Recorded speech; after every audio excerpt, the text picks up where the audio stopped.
क्या आप जानते हैं अगर एक सबमरीन समुद्र में फंस जाए तो क्या होगा? समुद्र की गहराइयों में जहां सूरज की रोशनी तक नहीं पहुंचती, वहां एक सबमरीन चुपचाप अपने मिशन पर आगे बढ़ रही होती है। बाहर सिर्फ गहरा अंधेरा, चारों तरफ बर्फ जैसा ठंडा पानी और ऊपर हजारों टन दबाव, लेकिन अंदर सब कुछ कंट्रोल में लगता है। मशीनों की हल्की गूंज, स्क्रीन पर चलते डेटा और क्रू के लोगों की शांत आवाजें, सब कुछ बिल्कुल सामान्य। लेकिन अचानक एक तेज झटका लगता है। पूरा जहाज हल्का सा हिलता है, जैसे किसी कठोर चीज से टकरा गया हो। उसी पल कंट्रोल रूम में अलार्म बज उठते हैं, लाल लाइटें चमकने लगती हैं, हर किसी की धड़कन तेज हो जाती है। कैप्टन तुरंत चिल्लाता है, सभी सिस्टम चेक करो। इंजीनियर अपने अपने पैनल पर झुक जाते हैं। सोनार ऑपरेटर स्क्रीन को ध्यान से देखता है और कुछ ही सेकंड में सच्चाई सामने आ जाती है। सबमरीन समुद्र के तल में किसी चट्टान या मलबे में फंस चुकी है। अब असली खतरा शुरू होता है। सबसे पहली चिंता ऑक्सीजन। सबमरीन के अंदर जितनी हवा होती है वो सीमित होती है। सामान्य हालात में मशीनें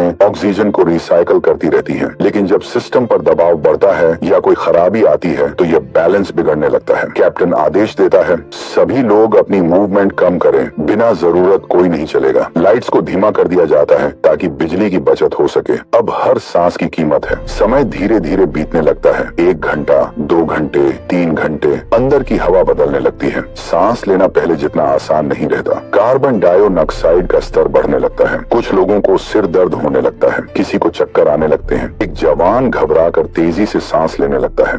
उसके साथ ही तुरंत उसे पकड़कर शांत करते हैं। धीरे सांस लो, वरना हालत और खराब हो जाएगी। क्योंकि यहाँ एक सच्चाई बहुत खतरनाक है। घबराहट मौत को और करीब ले आती है। इसी बीच इंजीनियर बैलास्ट सिस्टम चेक करते हैं। यही वो सिस्टम है जो सबमरीन को ऊपर नीचे करने में मदद करता है। अगर इसे सही से इस्तेमाल किया जाए तो सबमरीन खुद को छुड़ा सकती है। कैप्टन आदेश देता है, बैलास्ट खाली करो। कंप्रेस्ड एयर की तेज आवाज आती है। पानी टैंकों से बाहर धकेला जाता है। सबमरीन हल्की सी कांपती है। कुछ सेकंड के लिए सबको लगता है अब हम ऊपर जाएंगे, लेकिन फिर सब कुछ शांत हो जाता है। कोई मूवमेंट नहीं। सबमरीन अब भी वहीं फंसी हुई है। अब स्थिति और भी गंभीर हो जाती है। कैप्टन तुरंत अगला कदम उठाता है, डिस्ट्रेस सिग्नल भेजो। रेडियो ऑपरेटर पूरी ताकत से सिग्नल ट्रांसमिट करता है, लेकिन इतनी गहराई में सिग्नल कमजोर पड़ जाते हैं। फिर भी उम्मीद यही होती है कि कोई ना कोई इसे पकड़ ले। बाहर समुद्र की सतह पर नेवी की टीमें एक्टिव हो चुकी होती हैं। बड़े बड़े जहाज सोनार के जरिए सबमरीन की लोकेशन ढूंढने की कोशिश कर रहे होते हैं, लेकिन समुद्र बहुत विशाल है और नीचे फंसी एक छोटी सी सबमरीन को ढूंढना बेहद मुश्किल। अंदर हालत और बिगड़ने लगती है। ऑक्सीजन कम हो रही है, बैटरी धीरे धीरे खत्म हो रही है, लाइट्स और मंद हो गई हैं। अब अंदर अजीब सा सन्नाटा है। कोई ज्यादा बात नहीं कर रहा। हर कोई अपने अपने ख्यालों में खो गया है। कुछ लोग अपनी घड़ी देखते हैं, कुछ लोग चुपचाप फर्श की तरफ देख रहे हैं और कुछ अपनी आंखें बंद करके अपने परिवार को याद कर रहे हैं। तभी एक इंजीनियर आखिरी विकल्प बताता है, इमरजेंसी वेट रिलीज सिस्टम। यह सिस्टम सबमरीन के भारी हिस्सों को गिरा देता है, जिससे उसका वजन कम हो जाता है और वह ऊपर उठने लगती है। कैप्टन कुछ पल सोचता है, फिर कहता है, इसे एक्टिवेट करो। एक जोरदार धक्का महसूस होता है। धातु के भारी टुकड़े नीचे गिरते हैं। सबमरीन फिर से हिलती है, इस बार थोड़ा ज्यादा। हर कोई सांस रोककर खड़ा है।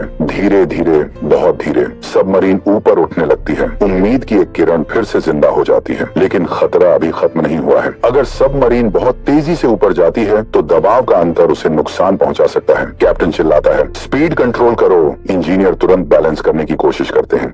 उसी समय सोनार पर एक नया सिग्नल दिखता है। बाहर से एक रेस्क्यू टीम पास आ रही है। अंडर वाटर ड्रोन और एक छोटी रेस्क्यू सबमरीन धीरे धीरे करीब आते हैं। वे सही एंगल ढूंढने की कोशिश करते हैं ताकि फंसी हुई सबमरीन से जुड़ सकें। यह प्रक्रिया बहुत जोखिम भरी होती है। थोड़ी सी गलती और दोनों को नुकसान हो सकता है। कई कोशिशों के बाद आखिरकार सही अलाइनमेंट मिल जाता है। एक लॉकिंग मैकेनिज्म एक्टिव होता है और दोनों सबमरीन आपस में जुड़ जाती हैं। अंदर बैठे लोगों की आंखों में पहली बार सच्ची राहत दिखती है। हैच धीरे धीरे खुलता है, ताजी हवा अंदर आती है और एक एक करके क्रू मेंबर्स को बाहर निकाला जाने लगता है। जैसे ही वे बाहर आते हैं, उनकी सांसें तेज हो जाती हैं, लेकिन इस बार डर की वजह से नहीं, बल्कि राहत की वजह से। वे बच चुके हैं, लेकिन यह अनुभव उन्हें हमेशा याद रहेगा, क्योंकि समुद्र की गहराई में एक सच्चाई हमेशा रहती है। वहाँ गलती की कोई गुंजाइश नहीं होती और हर मिशन जिंदगी का सबसे बड़ा